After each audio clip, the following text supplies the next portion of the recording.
I'm Sara Martínez. I'm a teacher at FEL Universidad. It's great to be here with you.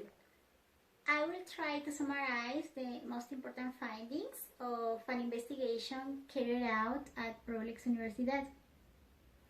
Last year, I set out to discover the most important factors that affect performance when using hypotheticals and counterfactual conditionals in verbal communication.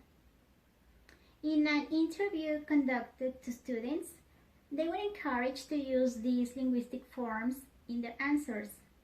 And what I found is that even though the students had been taught these grammatical constructions before, most of them had trouble integrating these sentences in their discourse. Who has not seen students struggle to use hypothetical and counterfactual conditionals in spoken language? I can start by saying that in my experience as an English teacher, I have noticed that when I teach conditional types 2 and 3, the students show difficulty in understanding the grammatical aspects of these assumptions, so that the structure, meaning, and use turn out to be puzzling. Consequently, when it comes to integrating these grammatical constructions into speech, the result is often not as desired. But what is the real challenge to using complex grammatical structures like hypotheticals and counterfactuals in spoken language? There are many factors that can contribute to a weak integration of these forms in speech. However, I will focus on those aspects that gave rise to the premises in which my research was based. For example, I have noticed that among some factors that can be pointed out as possible causes of the limited use of these forms are, on the one hand, the linguistic and cognitive complexity, and on the other hand, the little time devoted to oral practice and production of these clauses. In addressing the subject of linguistic and cognitive complexity, I found that many students feel doubtful and unconfident when trying to use these forms in speech, in such a way that they avoid using them, and if they do, it is quite common that they commit different types of errors, such as omissions, additions, misorderings, etc. To understand the complexity of these structures, we must resort to the approach of Larsen-Freeman. Larsen-Freeman argued that grammatical structures not only have morphosyntactic form, but are also used to express meaning and in context appropriate use. Then, if we analyze the form, meaning, and use of hypothetical and counterfactual conditionals, we find that these complex forms have a polysemic nature that creates confusion. In addition, unreal conditionals have a syntactic structure that is made up of complex grammatical elements. For instance, conditional sentences contain two clauses, the conditional or if clause and the result or main clause. The conditional type 2 is formed by the verb in past in the condition and auxiliary would, could, or might, plus the base form in the result. Conditional type 3, on the other hand, is formed by a past perfect form in the condition and auxiliary would, could, or might, plus auxiliary have, and the past participle form in the result clause. Another important feature is that the result clause and the if clause are interchangeable in position. And students have to know that when an if clause comes at the beginning, it is usually separated from the rest of the sentence by a comma. In both conditionals, the result is highly dependent on the fulfillment of the condition. Another complication comes from the time-tense relationship expressing hypothetical and counterfactual conditionals, since the verb form used in both the condition and result clauses conveys a subjunctive meaning. The semantic complexity of these forms also lies in the many possible meanings that coexist within the same syntactic structure. For instance, hypothetical conditionals enable speakers to convey the idea of an unreal, imaginary, or even impossible situation. For instance, if I were you, I wouldn't quit school. Counterfactuals, on the other hand, convey the idea of antagonism with reality. You could feel better if you exercise regularly. In other words, counterfactuals express an idea that contrasts with reality. Hence, the person performing the illocutionary act has to activate the mental representation of real and unreal events that exist in parallel. Counterfactuals then lead speakers to think of different representations and make different inferences than in hypothetical conditionals. This increases the need for a broader mental imagery in which both the real and the fictional coexist as part of the same event. This is the mental representation that students have to go through to interpret the meaning of counterfactual events. We have a contrary to the fact or unreal situation. For example, if it hadn't rained, I would have gone to the park. This contrasts with the factual or real situation, but it rained and I stayed home. In addition, students need to know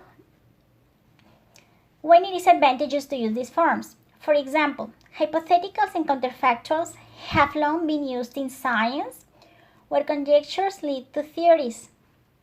Similarly, these structures can be used in criminal trials or in circumstances where we want to express wishes, regrets, or sad feelings about the past. They are also used to give advice and express how we would have acted differently if we had had more information. As can be seen, conditionals can fulfill a variety of functions in speech, and it is in this myriad of uses that their complexity also lies. So, knowing this complexity, should we expect that our students integrate these structures into fluent speech right after they are taught? While science says that learners have to process this information to get hold of the principal aspects of hypotheticals and counterfactuals, such as form, meaning, and use, to later store the information in the long-term memory, where it would be available for further use. This criterion relies on cognitive theories, more specifically on information processing approaches, that attempt to explain how students process linguistic information and how their ability to process the second language develops over time. Some theorists, like Anderson and McLaughlin, believe that new second language information is processed in the form of declarative knowledge or explicit knowledge, which is similar to knowing that or knowing the rules of use, and then restructured and automated as implicit or knowing how to use it. However, this can only happen through extended practice and repeated activation. In language learning, declarative knowledge is comparable to being able to perform hypotheticals and counterfactuals in a monitored situation in the classroom, where the focus is on form, while implicit or procedural knowledge enables students to perform these utterances where there is full focus on message, as in ordinary exchange of information, ideas, or feelings, or in remote communication via telephone. Thus, information processing theories enlighten us with the notion of how students must go through a process of restructuring and reorganizing various elements, such as form, meaning, and use, before they can consolidate this use into fluent speech. It is in these processes that the sequence can be disrupted by factors like cognitive and linguistic complexity. To better understand the mental process that occurs in our minds when we learn new information, we will examine the following infographic. Science says that new information comes through our senses and it is held in the short-term memory or working memory, where the important information is selected and then moved to the long-term memory. However, the short-term memory is quite short and limited, lasting just 20 to 30 seconds and capable of only holding between 5 and 9 items, while the long-term memory is much more stable and durable. Therefore, to effectively transfer new information to long-term memory, the role of attention is paramount. Attention plays a part in the selection of information that we believe is important. Nevertheless, if the structure is too complex, the information will not be encoded correctly and it will be lost. This is why it is of great importance to encourage students to build conscious learning about these linguistic forms. By helping students focus their attention on input and noticing the most important features of hypotheticals and counterfactuals, we will be helping them to speed up the learning process and eventually use these forms naturally in speech. So, some approaches we can try to use to facilitate the students' understanding and learning of these forms are through sensory stimulation. Students often depend on external stimuli to activate the mental representation of events. The use of memory aids in the form of visual and auditory stimuli can help students infer, understand, and remember information easily. For instance, visuals like pictures, timelines, PowerPoint presentations, charts, and gap fills can facilitate students' comprehension and encourage engagement.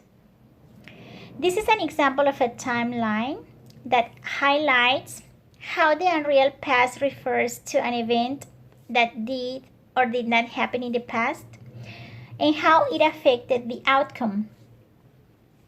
The objective of this activity is to help students visualize what is the temporal relationship of conditionals type 3.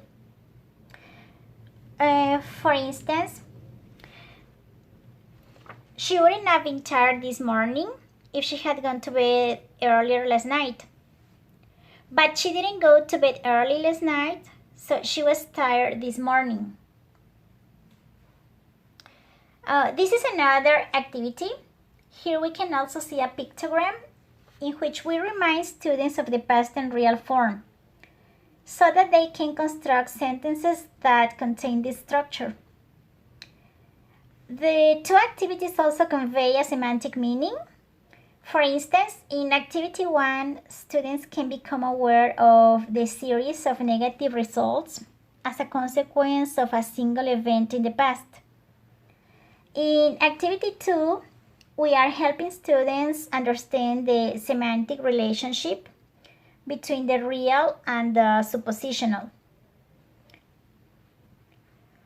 Other interactive activities like Kahoot can also help students activate prior knowledge about form, meaning, and use. Similarly, using other strategies like distributed practice can help students automate the information faster. Another effective approach is to resort to rote drilling and recycle material. This compels students to assimilate and retain information that can easily be retrieved at will. For instance, distributed practice activates memory functions that make the integration of new information into speech. Hence, the role of practice is a major one. Every time we recycle the use of these structures in class, we help students reinforce prior knowledge and gain a deep understanding of the three prominent aspects of these constructions, such as syntax, semantics, and pragmatics. Eventually, by revisiting these grammatical forms, students will automate their use. Furthermore, to ease the automation of hypotheticals and counterfactuals, we can reduce the time available to perform a speaking activity. In certain circumstances, we can also speed up the cues the learners are given. By doing this, we encourage them to integrate these expressions in speech without having to think much of the grammatical aspects.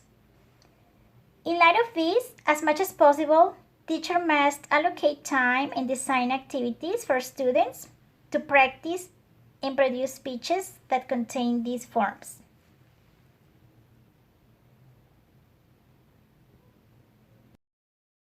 To conclude, the multi-component nature of communicative language, linked to the complexity of these forms, certainly makes it difficult for students to try to use them in speech. Therefore, we cannot expect our students to acquire the skill immediately. The information can be stored in the long-term memory in the form of declarative knowledge, but still students won't be able to use hypothetical and counterfactual forms naturally in the spoken word. On account of this, teachers must assure that the practice and production stages in class are sufficiently reinforced. By encouraging students to use these constructions periodically, we will be favoring the automation of these utterances, and at the same time, we will be facilitating their incorporation into fluent speech. Thank you very much.